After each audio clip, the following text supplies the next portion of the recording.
মাননীয় প্রধান উপদেষ্টা, মাননীয় স্বরাষ্ট্র উপদেষ্টা, আইজিপি মহোদয় সবার মানে আমাদের ডিসচার্জ করার পরে সবার কাছে আমরা স্মারকলিপি প্রদান করেছি। আমাদের পুনর্বহালের জন্য আমরা আবেদন করেছি, আমরা হাইকোর্টে রিট করেছি।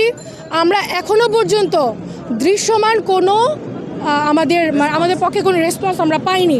যে কারণে দেখেন, আমরা তো একটা ডিসিপ্লিন ফোর্সে বিলং করি, আমরা ডিসিপ্লিন ওয়েতে আগানোর চেষ্টা করেছি। আমরা এতগুলো দিন ধরে সবার দুয়ারে দুয়ারে ধর্ণা দিয়েছি, কিন্তু আমরা কোনো সুফল পাইনি, যার কারণে আজকে আমরা এখানে জমায়েত হয়েছি। ইভেন এখনও পর্যন্ত আমরা এখানে যে জমায়েত হয়েছে, আমরা কিন্তু ডিসিপ্লিন ওয়েতেই আছি।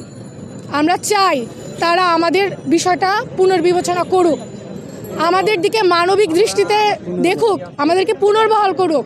আমাদেরকে ছুটিতে পাঠানো হয়, সরকারের এমন কোনো জায়গায় নাই যে ছুটিতে গিয়ে একটা মানুষের চাকরি চলে যায়।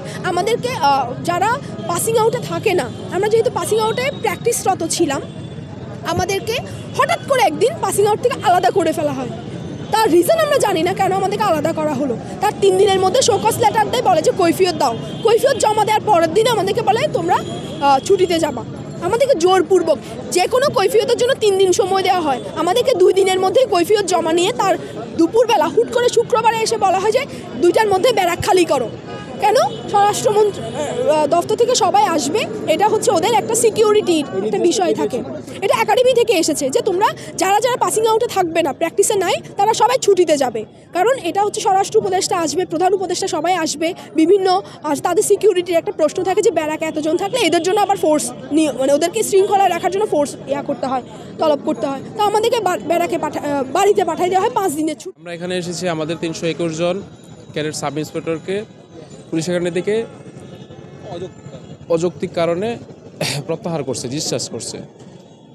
আর আমরা এই কারণে এখানে দাঁড়াইছি যে যাতে আমাদেরকে পুনর্বিবেচনা করে, আমাদের যারা ওখানে অবস্থানরত ক্যাডেট এসআই আছে তাদের সাথে একসাথে পাসিং আউট করে আমাদেরকে চাকরিতে নেওয়া। আমরা হলাম 40তম ক্যাডেট সাব ইন্সপেক্টর ব্যাচ। আমাদের কর্তৃপক্ষের সাথে আলাপ করা হয়েছে, আমরা স্মারকলিপি পাঠিয়েছি আইজিপি বরাবর, স্বরাষ্ট্র মন্ত্রণালয় বরাবর, উপদেষ্টা বরাবর, আমাদের বাংলাদেশ পুলিশ একাডেমির প্রিন্সিপাল বরাবর।